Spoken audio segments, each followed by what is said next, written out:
Bom dia, Presidente Lula. Muito bem-vindo à Casa da Democracia Europeia, o Parlamento Europeu. Muito obrigada por ter aceitado o convite do Global Progressive Forum 2021, o GPF.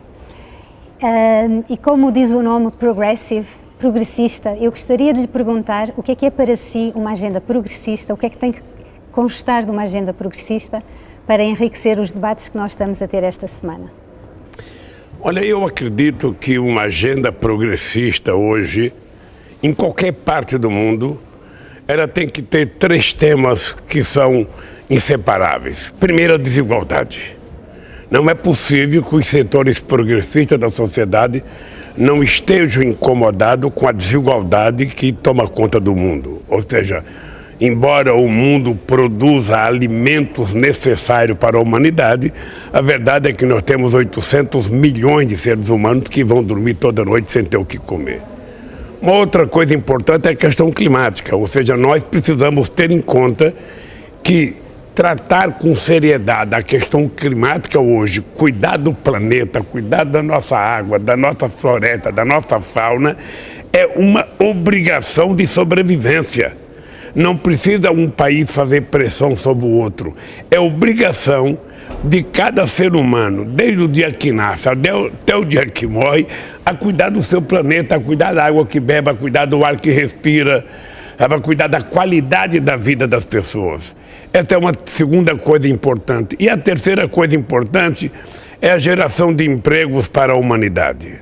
Ou seja, nessa loucura digital, sabe, que o século XXI está nos proporcionando, é preciso que a gente discuta como nós vamos gerar emprego para atender aos milhões e milhões e milhões de jovens que todo dia atingem idade para trabalhar e que não têm emprego, passam a perder a esperança e vão ficando desesperados.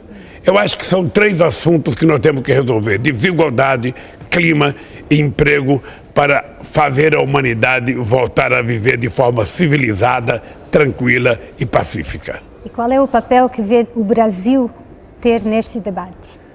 Olha, o Brasil tem um papel importante porque o Brasil tem 213 milhões de habitantes. O Brasil é um país com território imenso, são 8 milhões e meio de quilômetros quadrados. O Brasil tem uma fronteira seca com quase todos os países da América do Sul, menos com o Equador e com o Chile, que são quase 16 mil quilômetros de extensão. O Brasil tem 8.500 quilômetros de fronteira marítima. O Brasil tem muita riqueza mineral no subsolo, no solo. E o Brasil tem a maior reserva floresta tropical do planeta Terra. Ou seja, então, o Brasil ele ganha uma importância estratégica no planeta Terra. E o Brasil não precisa ficar discutindo com os outros países quem é dono da Amazônia. A Amazônia é do Brasil, mas o Brasil precisa compartilhar com o mundo a exploração científica do potencial da biodiversidade brasileira. Se é verdade que as florestas subtropicais hoje representam um equilíbrio no planeta Terra, nós temos que compartilhar com o mundo esse nosso país, para que o mundo possa pesquisar e nos ajudar a desenvolver a melhor política de desenvolvimento para gerar possibilidade de sobrevida das pessoas que lá habitam, sem a gente ficar querendo transformar a Amazônia num santuário da humanidade.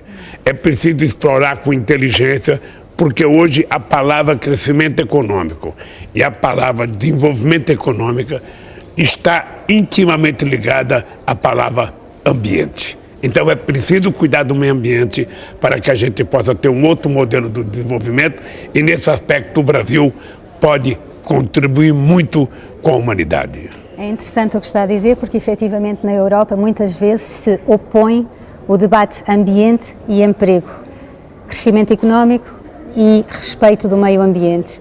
E é interessante ouvir nas suas palavras que considera que não são incompatíveis. Não são incompatíveis, pelo contrário. Ou seja, hoje você não pode pensar em crescimento econômico, sabe, sem pensar na questão ambiental. O que é preciso é que a gente pense num crescimento econômico sustentável. em que a gente possa gerar empregos, possa gerar riqueza e, ao mesmo tempo, preservando o meio ambiente que nós vivemos. A manutenção dos ecossistemas, a exploração da biodiversidade tem que ser considerado um fator econômico. Nós não precisamos destruir para construir outra coisa falsa. Ou seja, eu hoje acho que ser progressista é ser ambientalista. Ser progressista é ser humanista. Ou seja, ser progressista é falar um pouco com o coração e um pouco com a razão. Ser progressista é ser solidário, ser fraterno, falar mais em amor, menos em ódio e mais em paz. Bonitas palavras que me levam a um tema que vai agora a seguir ser discutido, que é o futuro da democracia. Porque para termos paz, para termos crescimento económico, tendemos a pensar que o melhor sistema que o pode fornecer será o sistema democrático. Qual é a sua opinião sobre o estado da democracia na América Latina, no seu próprio país, mas também olhando para nós na Europa e para o resto do mundo? Qual é a sua impressão? Eu posso olhar na minha vida política para falar de democracia. Se não fosse no sistema democrático, eu jamais seria presidente da República do Brasil. Se não fosse na democracia, jamais um índio como Evo Morales chegaria à presidência da Bolívia. O que é importante é que você tem que estabelecer um modelo político democrático, em que todas as pessoas têm igualdade e oportunidade de se organizar e de competir, e ao mesmo tempo você tem que ter uma economia democrática em que todos tenham condições de ter acesso às calorias e às proteínas necessárias à sobrevivência humana. Você tem que ter uma educação democrática em que a escola não seja separada para quem tem dinheiro e para quem não tem dinheiro. É preciso ela ser democrática. Os meios de comunicação têm que ser democráticos. Todas as pessoas têm que ter direito a ser ouvidas pelo meio de comunicação. Não é o dono do jornal ou o dono da televisão que é o censor. É preciso que a sociedade tenha uma participação, sabe, nessa democratização dos meios de comunicação. Então, a democracia é uma coisa extraordinária, na medida em que ela permite que eu diga o que eu quero, que eu faça o que eu quero. O que nós precisamos entender, e eu acho que os setores progressistas não podem abrir mão disso, é o seguinte: democracia não significa você dizer que quer emprego, significa você poder trabalhar. Democracia não significa você dizer que está com fome ou gritar que está com fome. Significa você comer. Democracia não significa dizer que você tem direito a estar numa escola boa. Significa que você tem que estar na escola boa. Ou seja, então a democracia é a possibilidade que a gente tem de garantir que todos, sem distinção, sejam tratados em igualdades e tenham as mesmas oportunidades. São as oportunidades que têm que nos diferenciar, e não a questão econômica. É verdade, mas há muitos riscos e há muitas ameaças para esta democracia. Hoje em dia, por exemplo, as redes sociais, quando são manipuladas por algumas formas mais extremadas das opiniões políticas, podem fazer correr o risco a essa própria democracia e impedir o acesso das pessoas a esse mundo melhor. Não, a democracia tem risco. A eleição do Trump nos Estados Unidos foi um risco.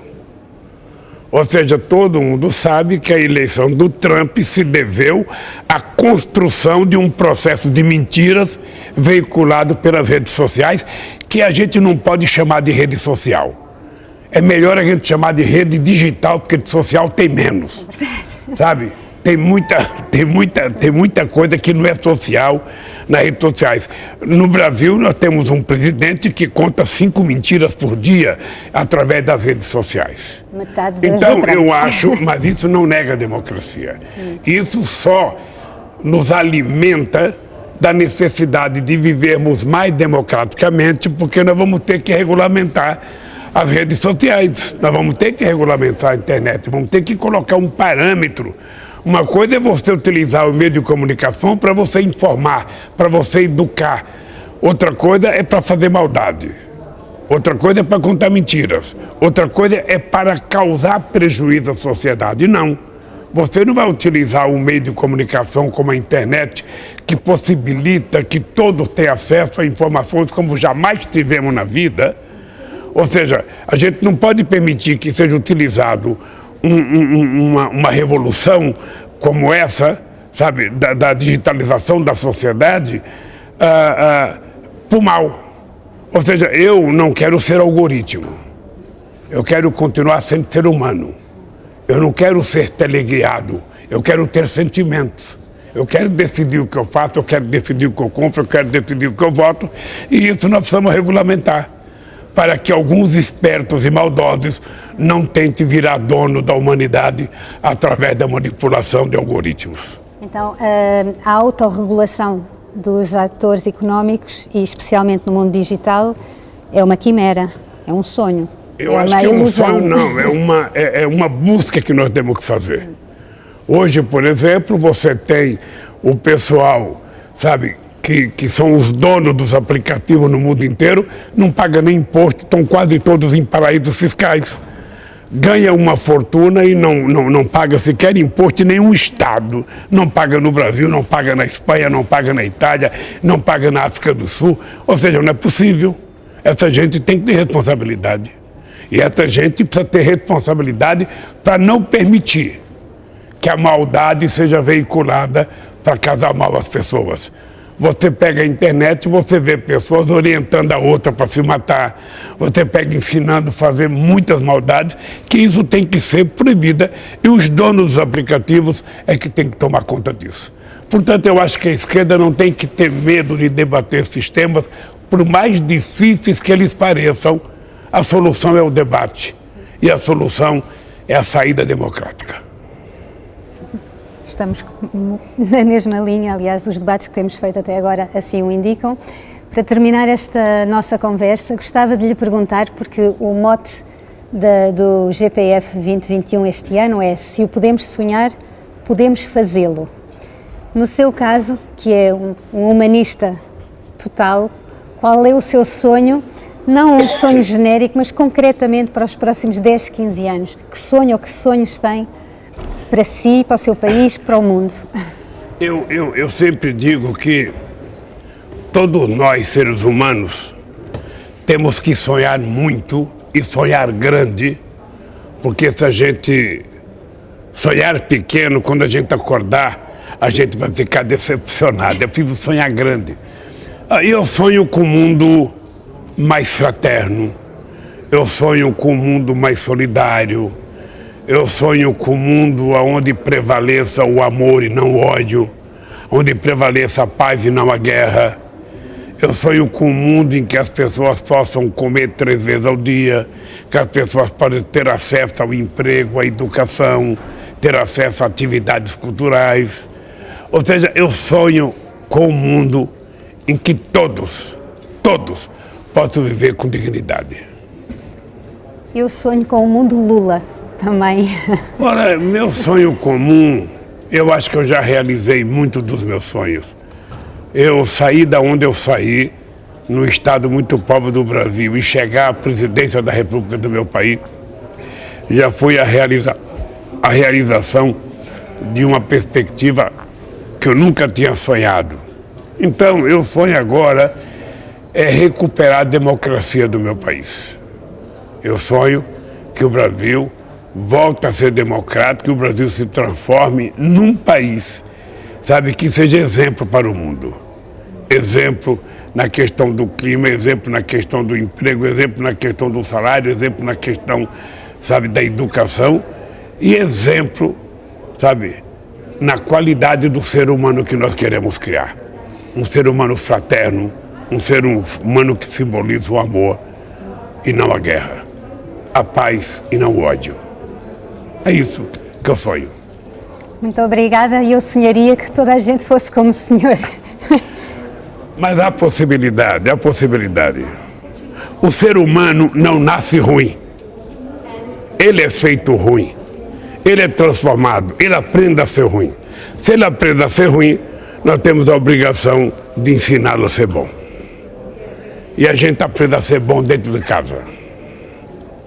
Vamos seguir o seu exemplo e agradeço-lhe imenso este tempo que passou connosco. Obrigado. Muito obrigada. Obrigado.